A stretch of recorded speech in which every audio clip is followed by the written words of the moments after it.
मित्रों, आप गरीब हैं, अमीर हैं, इन चीजों की चिंता छोड़ दो दोस्तों। एक बात की जरूरत होती है, आपका आप पर भरोसा होना चाहिए। मित्रों, मेरे परिवार में 7 पीढ़ी में राजनीति का रवि मालूम नहीं है। मेरे परिवार में कोई राजनीति क्या होती कुछ पता नहीं मेरे परिवार में। और मेरा बैकग्राउंड भी बिल्कुल सामान्य गरीब परिवार का है। आप में से बहुत कम लोगों को मालूम होगा, मित्रों, मैं बचपन में रेल के डिब्बे में चाय बेचता था और आज आपके सामने खड़ा हूं। और इसलिए दोस्तों, आप ये चिंता छोड़ दीजिए आपका बैकग्राउंड क्या है। बिल्कुल घबराइए मत दोस्तों। आप किस परिवार में पैदा हुए हो, किस अवस्था में पैदा हो, चिंता छोड़ दीजिए दोस्तों। अगर आपके दिल में समाज के लिए, देश के लिए करने की आग है, निकल पड़िए दोस्तों, रास्ता अपने आप मिल जाएगा।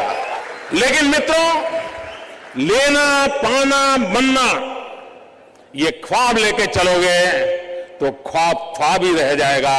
लेकिन देने के मिजाज से निकलोगे तो दुनिया आपके चरण चूमने लग जाएगी। ये मैं आपको विश्वास देता हूं। स्टार्टअप, मैं कल एडम से बात कर रहा था तो बड़ा इंटरेस्टिंग है, उसको मिलने जैसा है। उसको हिंदुस्तान की स्पिरिचुअल दुनिया में बड़ा इंटरेस्ट है। लेकिन उसने मुझे एक बात अच्छी बताई। वो कह रहा है जो पैसे कमाने के इरादे से आता है वो कभी स्टार्टअप कर ही नहीं सकता है। जो कुछ करने के इरादे से आता है, पैसे उसके लिए बाय प्रोडक्ट होते हैं। और आप सबने देखा होगा कि आप लोगों ने जब शुरू किया होगा तब आपने बैंक बैलेंस क्या होगा ये कभी नहीं सोचा होगा। लेकिन किसकी जिंदगी में क्या बदलाव लाता हूं यह सोचा होगा, तब हुआ होगा। मित्रों, कभी कभी नौजवानों की जिंदगी में कठिनाई आती है। सुबह अगर किसी क्रिकेटर की अखबार में फोटो देख ली, उसकी बड़ी वाहवाही हुई देख ली, तो मन करता है यार क्रिकेटर बनना अच्छा होगा। दोपहर को किसी टीवी चैनल पर किसी फिल्मी कलाकार का नाम रोशन दिखता रहे तो मन करता नहीं यार ये अच्छा है। शाम को किसी डॉक्टर ने बहुत अच्छा काम किया है देख लिया तो मन करता है यार ये अच्छा है।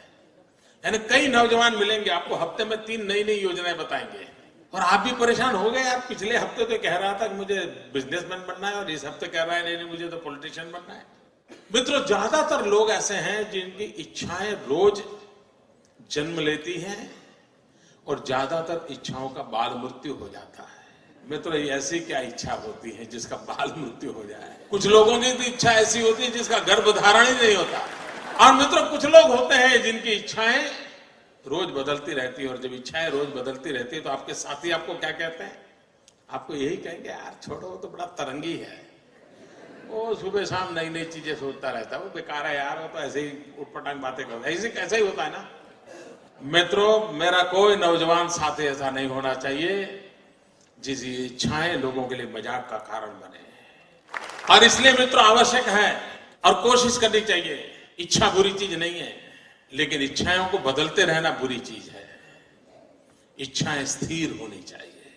अगर इच्छा स्थिर है तो संकल्प बनती है और संकल्प में जब परिश्रम जुड़ता है तो सिद्धि बन जाती है। और इसलिए इच्छा प्लस स्थिरता इज इक्वल टू संकल्प।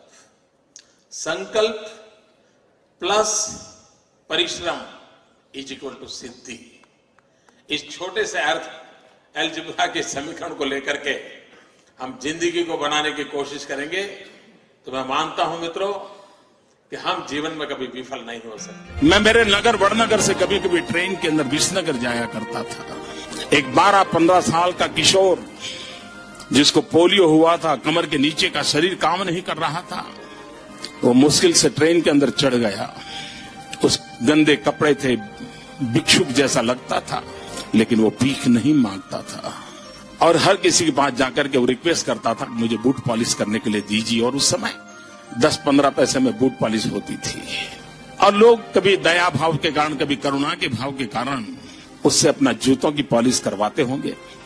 लेकिन मैंने देखा पॉलिश वाले करने वाले बहुत देखे थे, लेकिन इस बच्चे की तरफ मेरा ध्यान गया। मैं देख रहा था क्या कर रहा है। उसने क्या किया, अपने गंदे टूटे फूले झोले में से उस दिन का टाइम्स ऑफ इंडिया निकाला और उस पर लिखा था, ग्राहक के प्रति उसने लिखा था कि आज का दिन बहुत ही शुभ हो, आपकी यात्रा शुभ हो, आपके सारे काम सिद्ध हो। अंग्रेजी में उसने एक छोटा वाक्य लिखा था और जैसे ही उसने जूते दिए पॉलिश करने के लिए तो इसने उनके हाथ में टाइम्स ऑफ इंडिया पकड़ा दिया। उस ग्राहक को भी लगा कि 10 पैसे में पॉलिश हो रही है और 1 रुपये का अखबार पढ़ने को मिल जाता है। इस घटना को मैं देख रहा था तो मैंने उस बालक को पूछा, मैंने कहा भाई तुम हो कौन? बोले मैं कर्नाटक का हूं, कोई परिवार में है नहीं, मेरी शरीर की हालत अच्छी नहीं है, लेकिन मैं सम्मान से जीना चाहता हूं, इसलिए मैं यहां पहुंच गया हूं, करते करते काम कर रहा हूं। और बोले मैं लोगों की सबसे अधिक सेवा करना चाहता हूं। बोले हर दिन सुबह 1 टाइम्स ऑफ इंडिया खरीद लेता हूं और दिन भर में 25-30 लोगों की जब पॉलिश करता हूं, 5 मिनट 7 मिनट पॉलिश करता हूं, उतनी देर वो अखबार पढ़ लेते हैं और मुझे आशीर्वाद भी देते हैं, पैसे भी देते हैं। मैंने इस दृश्य को देखा तब मुझे गीता पूरी तरह समझ आ गई। मुझे लगा इसको कहते हैं योग कर्मसु कौशलम। पॉलिश करने वाले काम को उसने योग बना करके जिस प्रकार से उसमें प्रोफेशनलिज्म ला करके काम किया था, और यही तो योग कर्मसु कौशलम है जो जिंदगी को जोड़ देता है, कार्य में जीवन को जोक देता है।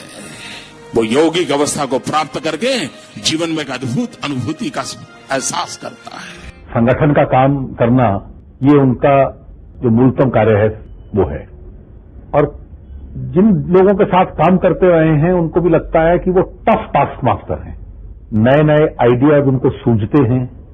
संगठन को और मजबूत कैसे बनाना, उसमें अच्छी तरह से उनकी शक्ति का वो उपयोग करते हैं। ऑर्गेनाइजेशन तो बहुत अच्छा करते ही हैं, इसलिए तो यहाँ भी काफी ऑर्गेनाइजेशनल ड्यूटीज उनको दी जाती है। So that there is no question that he is a very good organizer. राजनीतिक के रूप में मैं ये मान सकता हूँ कि उनकी और हमारी विचारधारा में चाहे जितनी भी भिन्नता हो, पर वो अपनी विचारधारा के प्रति प्रतिबद्ध राजनीतिक है। और उनके बारे में जो आम धारणा है वो ये है कि संगठन के में उनकी बड़ी अच्छी पकड़ है, क्योंकि ज्यादातर ये फर्स्ट जनरेशन एंटरप्रेन्योर है, ऑल स्टार्टअप्स। और जब कुछ सोचा होगा नहीं बेटे अपना काम नहीं तो कहीं नौकरी कर ले, शुरू में जब दोस्तों ने सुना होगा बहुत मजाक उड़ाया होगा, उपहास किया होगा, जाते आते आपको उसी उपनाम से सुनाते होंगे ये कुछ करने वाला है, ये करने वाला है। फिर एक पल आया होगा सारी दौर विरोध हुआ होगा, सब दूर परिवार के लोगों ने विरोध किया होगा, नहीं ये नहीं करना है, जाओ कमाओ नौकरी कर लो, देखो उसका पहचान है, वो नेताजी को जानते हैं, जाओ उसको मिल लो। उस विरोध के बावजूद भी जो टिके होंगे, आज सब लोग कहते होंगे कि यार इसने तो कमाल कर दी, कुछ ऐसा मुझे भी करना है। हर किसी के स्टार्टअप की जिंदगी की यही कहानी है। एक भीतर से एक ऊर्जा होती है, भीतर में सपने होते हैं, उसके साथ खप जाने का इरादा होता है, तब जाकर के परिस्थितियां पलटती है। आपके जीवन में आप उस अवस्था में है, उस अवस्था में इतना पसीना बहाना चाहिए, इतना पसीना बहाना चाहिए, साथियों को लगना चाहिए कि यार ये एक बड़ा अफसर ऐसा है, खुद मेहनत करता है, तो और औरों को कभी कहना नहीं पड़ता है, फिर सब लोग दौड़ते हैं। आप अगर बोर्ड लगाओगे एक समय पर ऑफिस आना चाहिए, उसकी उतनी ताकत नहीं है कि आप समय के पहले 5 मिनट पहुंच जाए, उसकी ताकत है। आप अफसरों को कहें कि भाई सप्ताह में 1 दिन दौरा करना चाहिए, रात को गांव में रुकना चाहिए, 2 दिन रुकना चाहिए, उतनी ताकत नहीं है कि जब तक हम जाकर के रुके।